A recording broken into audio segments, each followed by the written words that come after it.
Kok ngirim saya? Kan Saya anggaran ditanyakan Ya, November, Pak, Bu. yang harus diklarifikasi itu anggaran itu langsung dari kas negara ke penerima bantuan gitu. Ke bank penyalur, sorry, ke bank penyalur. Bank penyalur langsung. Jadi tidak melalui Jadi enggak, Kemensos. kami itu Pak megang uang besar itu seperti akuarium ikan dalam, kita bisa lihat nggak bisa pegang. Ya kami nggak bisa jamin dia ngambilnya kapan itu, Bu. Sampai 3 bulan baru. Sampai iya. Ya jadi temuan, tapi ya kami harus jelaskan. Ya kami harus jelaskan. Karena seperti ini ngambilnya tergantung ATM-nya. Sebetulnya kalau jujur saya ditanya siapapun, saya ngomong saya mending PT Pos. Tapi kan harus bayar masalahnya. Pimpinan, Kami nggak ada anggaran. kalau pimpinan ada dikit tanggapan. Tadi mohon maaf Bu. Tadi Bu bilang tadi bulan Januari 2024 sudah ada pencairan ya. Ya. Tanggal berapa Bu?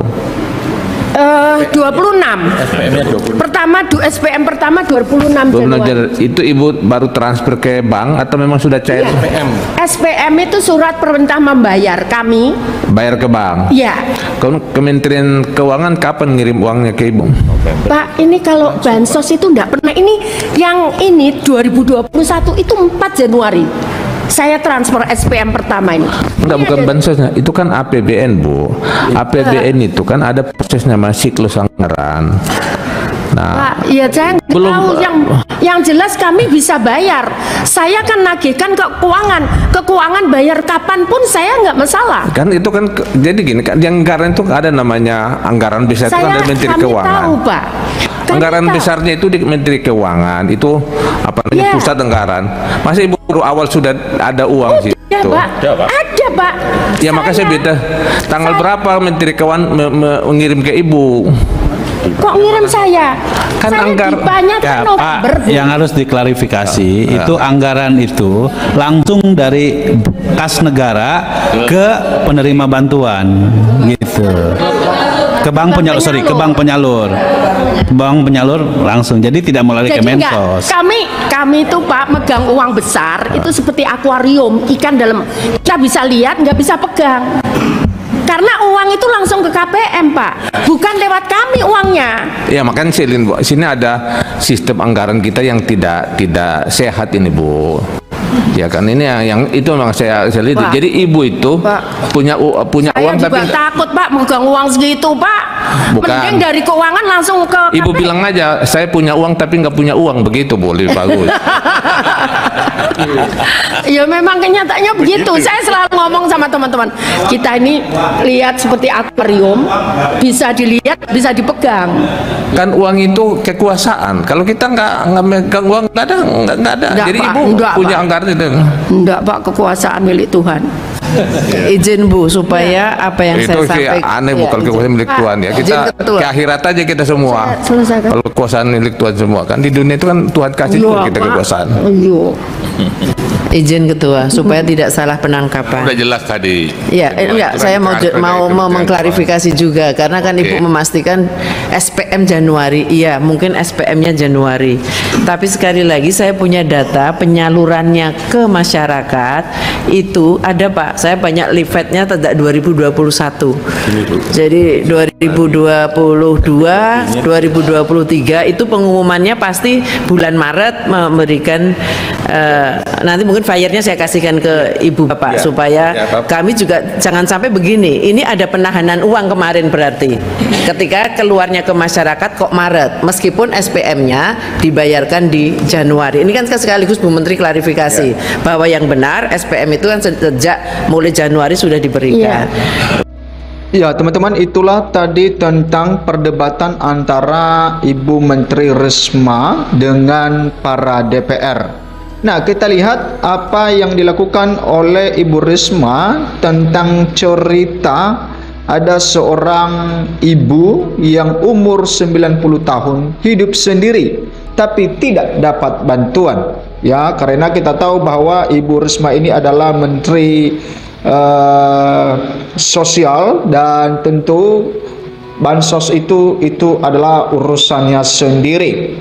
Nah, Risma nangis dengar cerita ibu 90 tahun hidup sendiri tak dapat bantuan. Menteri Sosial Mensos Tri Risma hari ini atau Risma menangis dalam rapat bersama Komisi 8 DPR. Risma menangis saat mendengar aduan dari anggota DPR yang menceritakan seorang lansia sebatang kara yang tak mendapat bantuan. Rapat itu digelar di Kompleks Gedung MPR DPR DPD RI Senayan, Jakarta Selasa 19 Maret 2024. Anggota Komisi 8 DPR fraksi Golkar Ali Ridho lah yang menceritakan keluhannya. Ridho bercerita ada seorang perempuan berusia 90 tahun bernama Semi yang hidup sebatang kara di Magetan. Ridho mengatakan Semi masih harus bekerja untuk menafkahi diri sendiri. Ya, Ibu Semi 90 tahun tapi fisik dan pendengarannya bagus. Dia hidup sebatang kara di Magetan. Dia harus menghidupi dirinya sendiri dengan bekerja membuat kerupuk lempeng itu dengan bayaran 5.000, kata Ridho. Ridho mengaku sempat menyambangi rumah Ibu Semi. Dia mengatakan Ibu Semi tidak memiliki beras untuk dikonsumsi. Saya menyempatkan diri untuk datang ke rumahnya. Saya cari alamat itu dari berita. Dan memang benar orang ini memang sebatang kara dan kebetulan dia memasak. Mohon maaf Bu, kebetulan tidak ada beras, kata Ridho. Ridho menjeda kalimatnya, suaranya bergetar saat melanjutkan kalimatnya. Dia harus memakan tahu dan kacang panjang yang direbus tanpa menu apapun. Saya tahu mungkin ini temuan saya satu dua. Saya yakin Ibu Menteri menemukan banyak hal seperti ini karena wilayah yang Ibu tangani adalah di seluruh Nusantara ini, kata Ridho. Kemudian dalam ruangan rapat itu Risma terdengar terisak dan balik mejanya. Risma sempat menutup wajahnya saat menangis. Ridho kemudian melanjutkan dia mendapat laporan bahwa adanya penyaluran bansos yang tidak tepat sasaran. Dia mengatakan pihaknya mendapat temuan ada warga di sekitar kediaman Ibu Semi yang justru mendapat bansos padahal tidak memenuhi kriteria. Yang kasihan itu dia sendiri kali melihat tetangga menerima bantuan tetapi dirinya tidak menerima bantuan. Di sisi lain di desa yang sama ada orang yang menurut informasi saya di lapangan yang tidak berhak menerima dia mendapatkan bantuan. Nah, teman-teman, itulah ya yang dibahas di DPR bersama Menteri Sosial Tri Risma hari ini mengenai bansos atau bantuan sosial yang tidak tepat sasaran. Ya, banyak masyarakat yang mengeluh akan hal itu yang sebenarnya dibantu tetapi tidak mendapatkan bantuan. Yang tidak perlu dibantu maka itulah yang mendapat bantuan. Makanya dikatakan bahwa ya tidak tepat sasaran. Ya, apalagi di pemilu tahun 2024 ini menjadi persoalan bahwa Bapak Presiden Joko Widodo turun langsung ke lapangan untuk membagikan bansos tersebut, dan itu banyak pihak yang mengklaim bahwa itu adalah untuk mendukung ya salah satu paslon pada saat itu. Dan diketahui bahwa ketika Pak Jokowi membagikan bansos itu maka orang-orang atau Menteri Sosial Tri Risma hari ini tidak ikut mendampingi Jokowi, sehingga pada saat itu DPR mempertanyakan hal-hal yang seperti itu. Dan tentu ya Tri Risma hari ini Menteri Sosial punya alasan di dalam hal itu.